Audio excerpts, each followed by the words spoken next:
Hai kalian, siapapun kalian, apapun zodiak kalian, kita ngumpul di sini ya untuk segmen baru di setiap hari Jumat malam.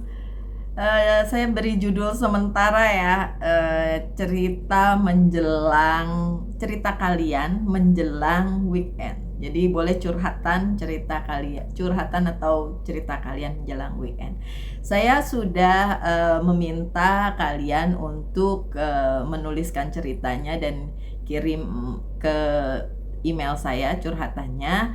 Yang terpilih saya akan memberikan personal reading gratis, tapi tidak semua ya, dan saya akan menghubungi orang tersebut. Nah, karena ini memang baru dan saya kayaknya tingnya baru gitu, idenya baru tercetus lagi karena ini pernah saya lakukan 5 tahun lalu. Jadi yang kirim tuh baru 1 orang, tapi dia kirimnya sangat singkat, tidak jelas juga ceritanya. Hanya dia berseteru dengan atasannya seperti itu, dan pertanyaannya dia bisa kembali lagi bekerja dengan atasannya itu atau tidak, tapi tidak dijelaskan. Udah gitu tulisannya banyak disingkat, saya jadi bingung membacanya sehingga saya tidak bisa membacakan cerita itu di sini, dan juga belum ada dorongan untuk memberikan personal reading kepada orang tersebut. Jadi saya berharap kalian yang nonton ini silahkan mengirimkan ceritanya via email ya. Saya tulis nanti di bawah emailnya untuk curhatannya, dan ketika terpilih nanti pasti saya hubungi dan akan saya berikan personal reading. Nah, saya bacain ini aja. Dia ini sudah sangat lama mengikuti saya, dan ceritanya sebenarnya pernah dibacakan juga dan karena dia dapat personal reading berarti udah pernah dibacakan ya. Ini 5 tahun lalu. Saya berharap cerita 5 tahun lalu beserta personal reading yang saya berikan kepada dia secara free itu sudah mengubah hidupnya ya. Karena ceritanya di sini agak-agak sedikit bikin hati sedih juga ya. Oh ya, untuk kalian yang mengirim cerita jangan lupa kirimkan juga tanggal lahirnya komplit biar saya tahu kalian zodiaknya apa gitu ya. Dan satu hal lagi, saya tidak akan membacakan namanya, data-data pribadinya, jadi saya samarkan saja, oke? Beserta kota kalian juga enggak. Oke, saya mulai bacain ceritanya ya. Semoga saya bisa jadi storyteller yang bagus ya, karena kadang-kadang nggak yakin juga saya bisa jadi storyteller yang baik, oke? Dari Mbak, cantik banget fotonya ya, Mbak cantik. Ini dia bilang, salam sejahtera Mbak Lucia. Saya rajin banget ngikutin bacaan tarotnya Mbak Lucia. Mohon izin saya pengen curhat. Oke, curhatannya seperti apa? Mbak, saya Capricorn. Dia Capricorn. Oke, kekasih dia Scorpio. Ya kan?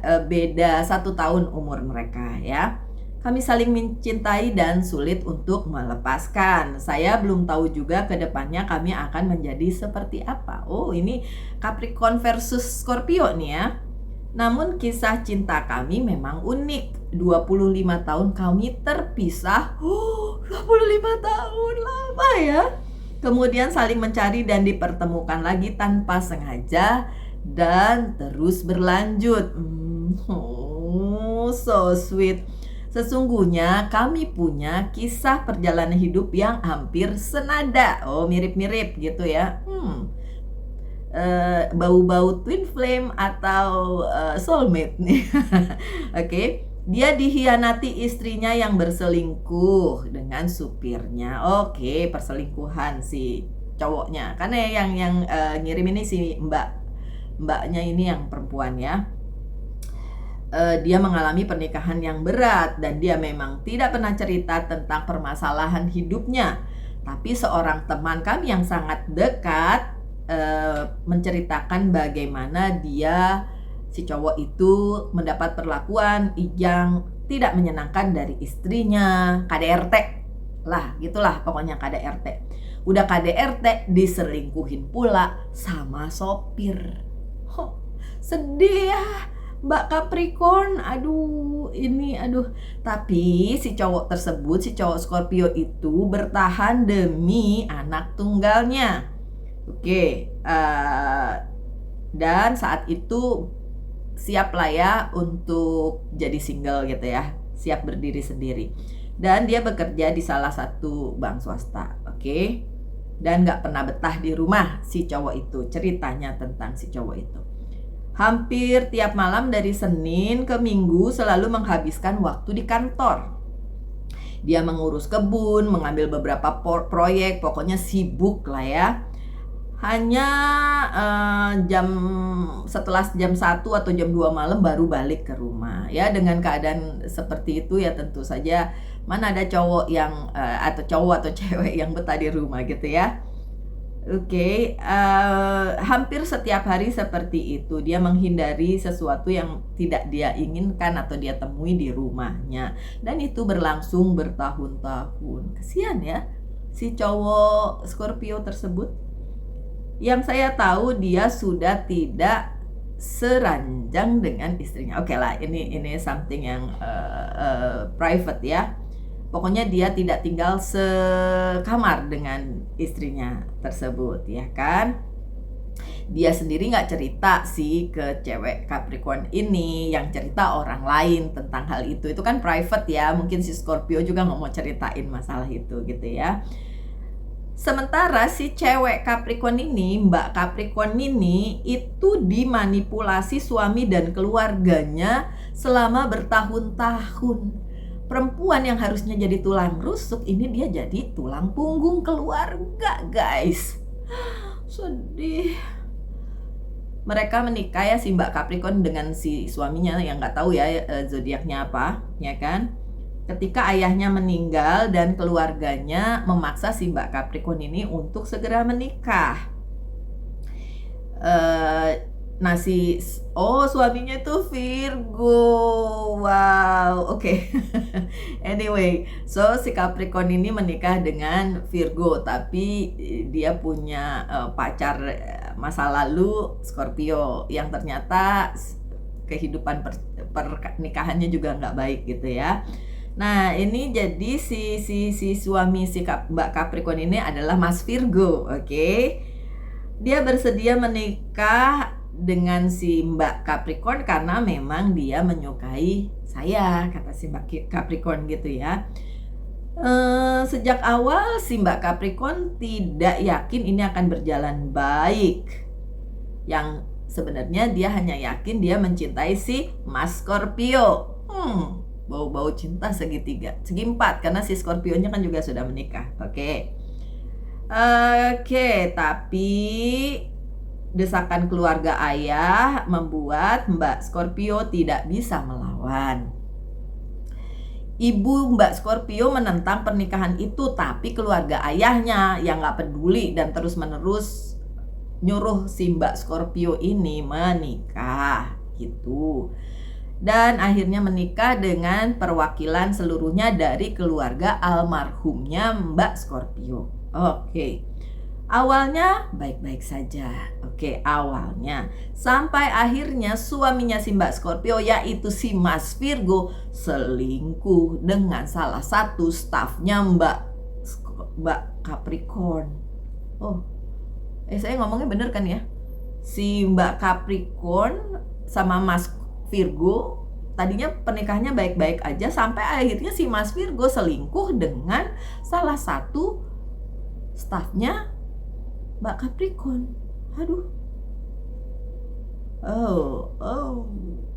Yang part ini agak susah nih saya mau bacain. Intinya tiap malam, semoga yang nonton ini udah pada umurnya udah cukup ya. Oke. Pokoknya tiap malam si Mas Virgonya memperlakukan Mbak Scorpio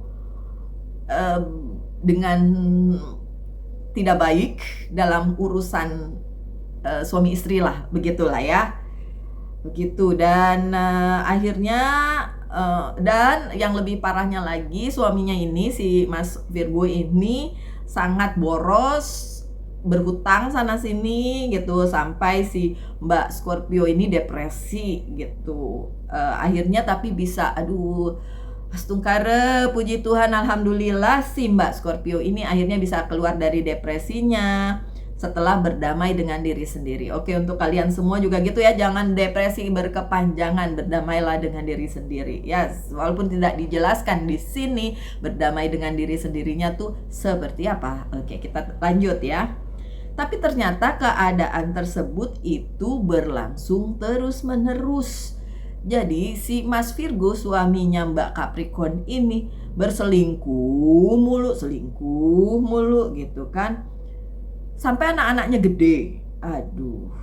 Dan si Mbak Capricorn jadinya capek banget dan terpenjara dalam lingkaran depresi. Dia berjuang keras untuk keluar dari itu, tapi berhasil. Astungkare, puji Tuhan, alhamdulillah ya.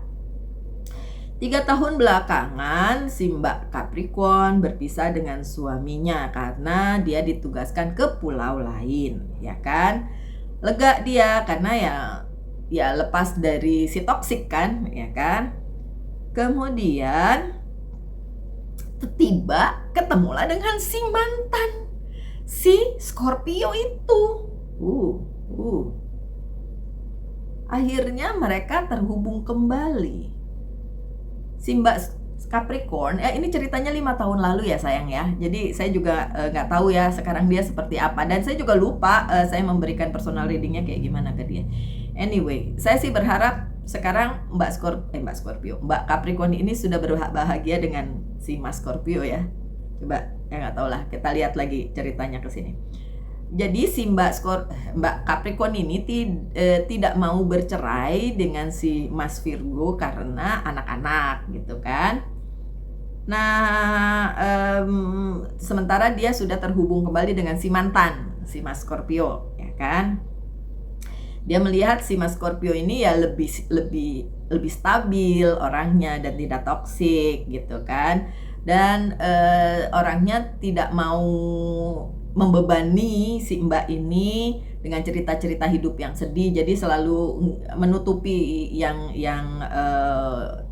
hal-hal yang berat untuk si Mas Scorpio itu, karena ya mungkin dia tidak ingin si Mbak Capricorn ini kepikiran gitu kan.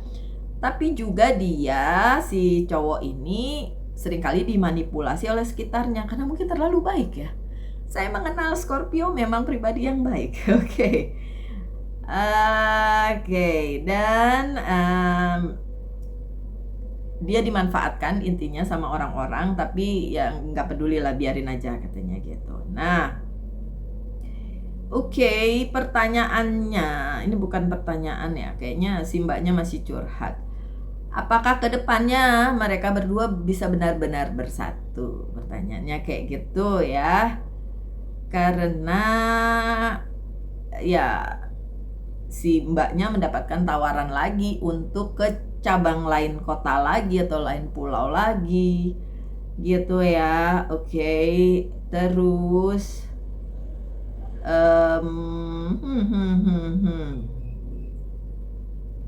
oh wow, ini ceritanya panjang banget, Bo.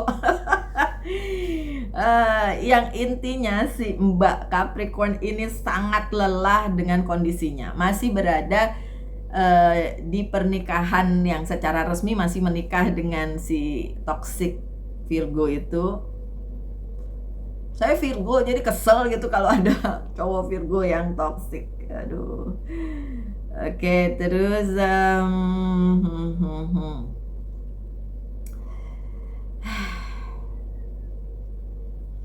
panjang sekali. Tapi kalau saya bacain kepanjangan kali. Nggak apa-apa lah ya.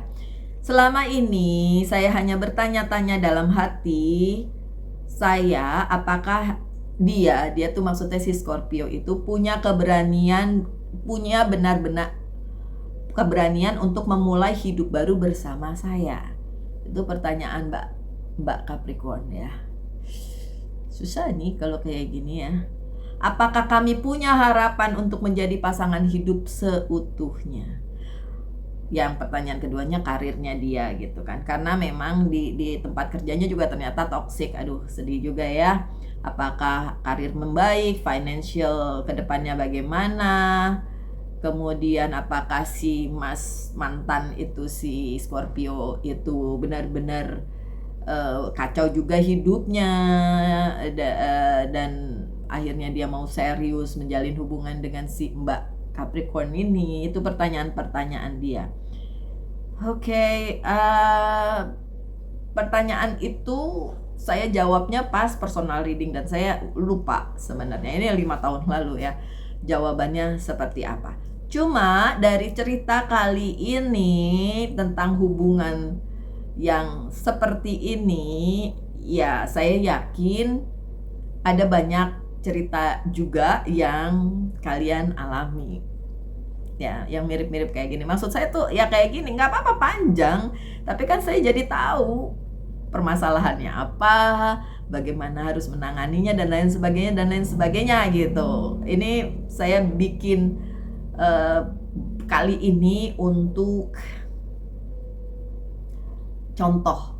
Kalian bisa menulis cerita curhatan kalian seperti ini ya. Siapapun kalian, Capricorn, Virgo, Scorpio, Gemini, apalagi Sagittarius, Aries, dan zodiaknya apapun ya. Tapi bagus kayak Mbak ini nih, rinci ceritanya. Oke.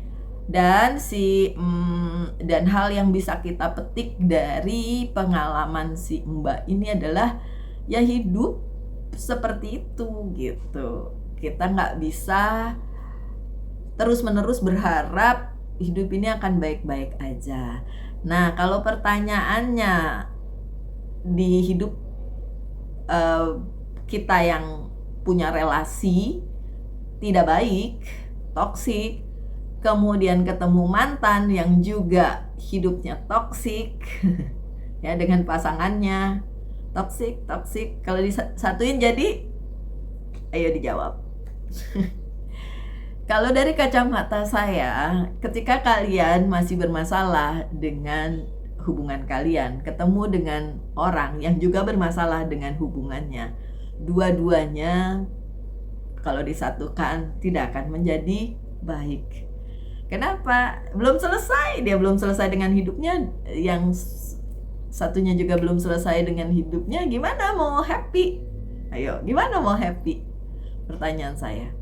Bisa aja nih si Mbak Capricorn ini suaminya akan makin memberikan tekanan setelah tahu mungkin possibility-nya Mbak Capricorn akan happy dengan orang lain gitu.